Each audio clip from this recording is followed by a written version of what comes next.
Bonjour, bon après-midi, bonsoir, Balanignon sur Étoile Luminès TV. Grand major de vous retrouver encore une fois aujourd'hui sur Décryptage politique. Actualité oblige, on doit vous parler de Willy Ngoma qui est mort selon plusieurs sources. Alors, est-ce qu'il est réellement mort? Qu'est-ce qui se passe? Et comment est-ce qu'il est mort? Il y a beaucoup de gens qui racontent que c'était un drone, c'était des bombardements ciblés sur l'escorte de Willy Ngoma. Qu'est-ce qui s'est réellement passé? Comment est-ce que une armée aussi organisée que celle du Rwanda peut arriver à ne pas détecter le drone qui a tiré sur Willy Ngoma? En tout cas, je suis là pour tout vous raconter. Donc, soyez restés branchés.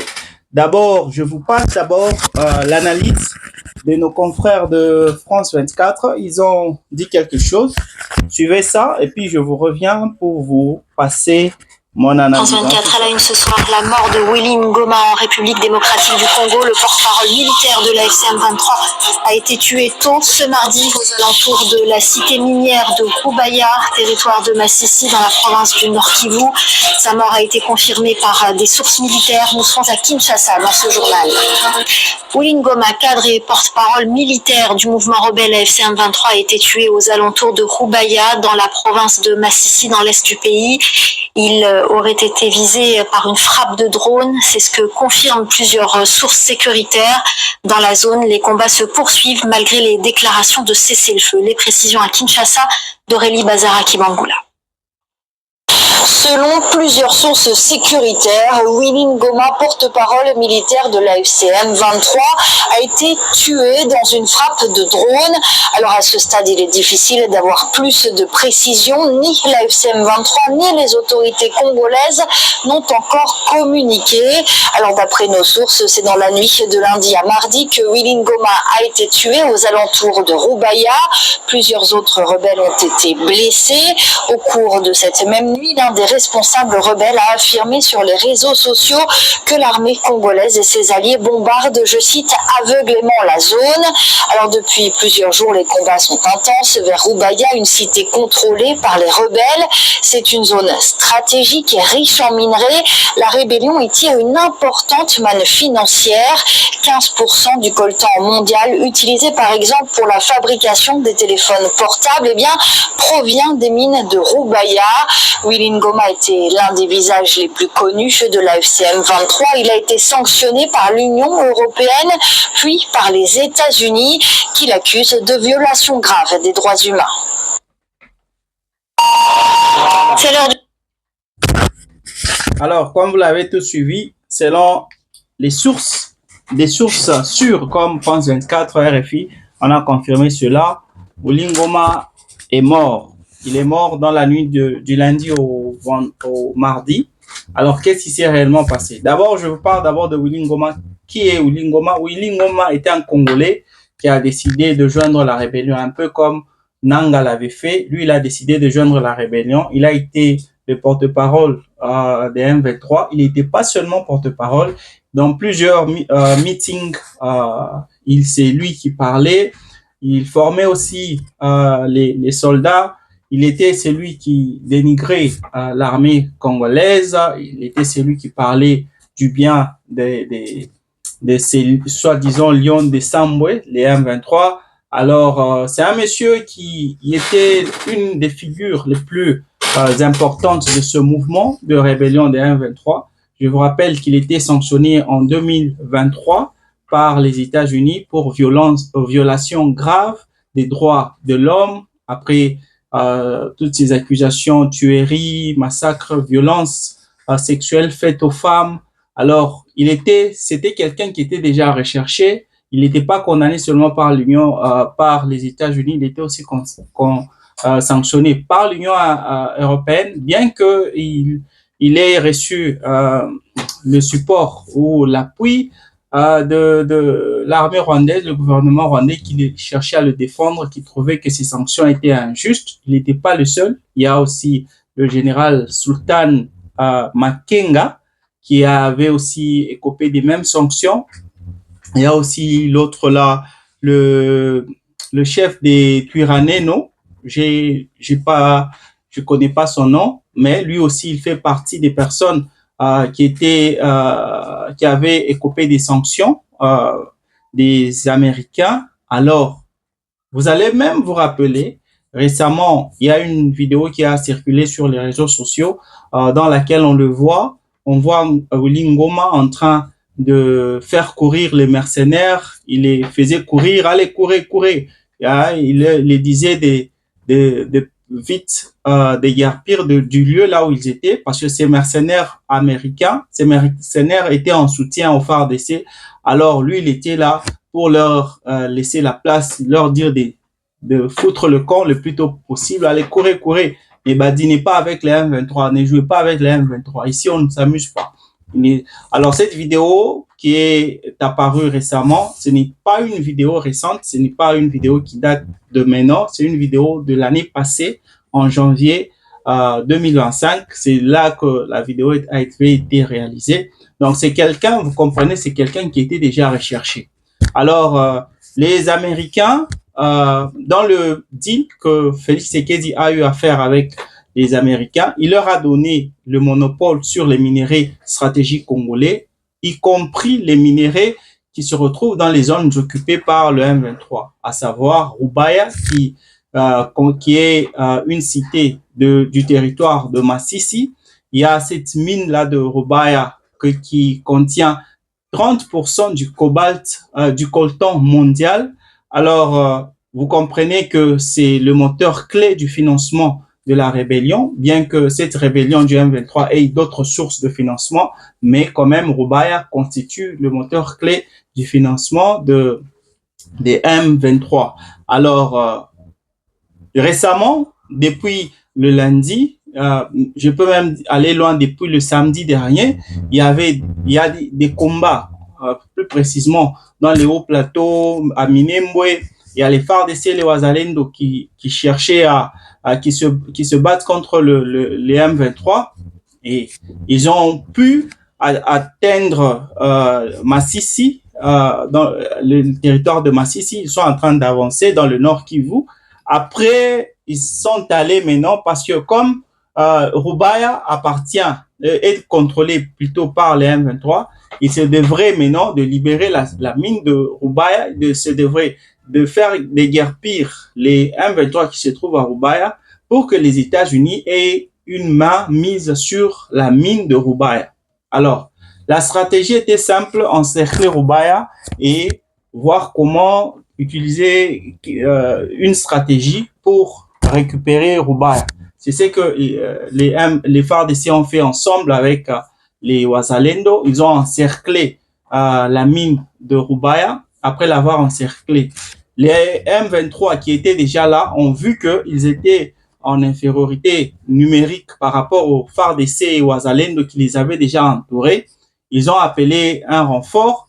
Alors, il y a eu l'escorte qui était dépêchée à Rubaya. L'escorte comprenait Willy Ngoma, le porte-parole, ou je dirais l'ancien porte-parole des M23. Il y a le général Sultani Makenga, qui est le chef d'opération militaire des M23. Ils faisaient tous partie de cette escorte qui se dirigeait vers la cité de Rubaya.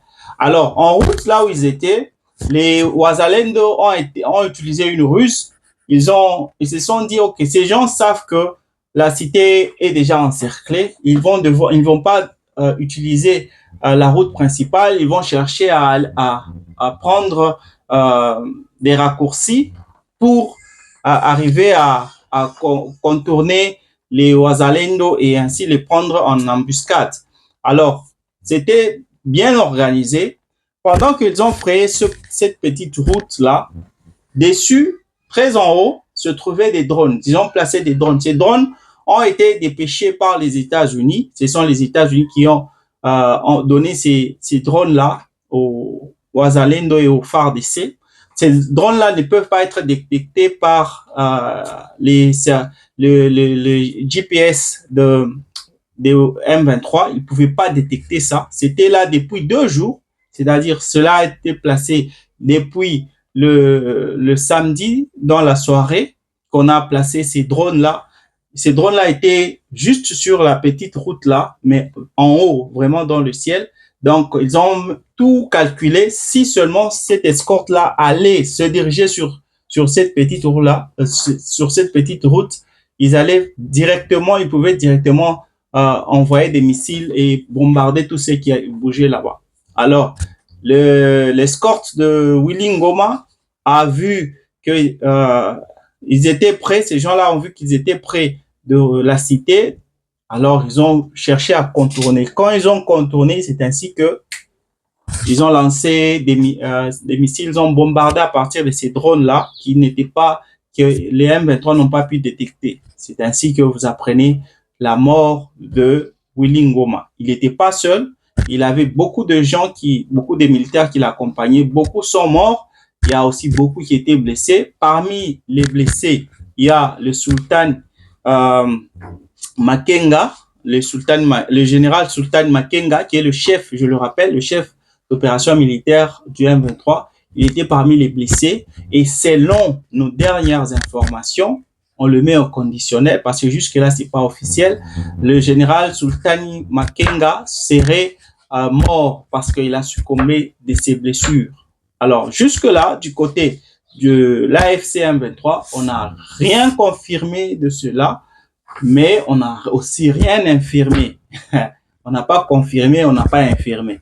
Alors, par rapport allons d'abord du côté de Kinshasa, le gouvernement congolais n'a pas confirmé ou bien n'a pas voulu confirmer cette information ou bien s'approprier ou revendiquer, si je peux mieux le dire, revendiquer la mort de Willy Ngoma parce que, vous le savez, Kinshasa veut la jouer douce. Kinshasa veut être ce gouvernement qui cherche à tout arranger diplomatiquement, pas chercher à enfreindre, à aller faire les choses par la force, aller tuer des gens pour imposer un système parce qu'on veut se baser sur des accords, un peu comme le porte-parole du gouvernement congolais, Patrick Moya, a toujours aimé dire « Nous sommes le pays qui aime respecter les accords ». Alors, Kinshasa, avec tout ce que vous connaissez, les accords de cessez-le-feu qui étaient signés en Angola, il y a aussi d'autres qui étaient signés déjà à Washington.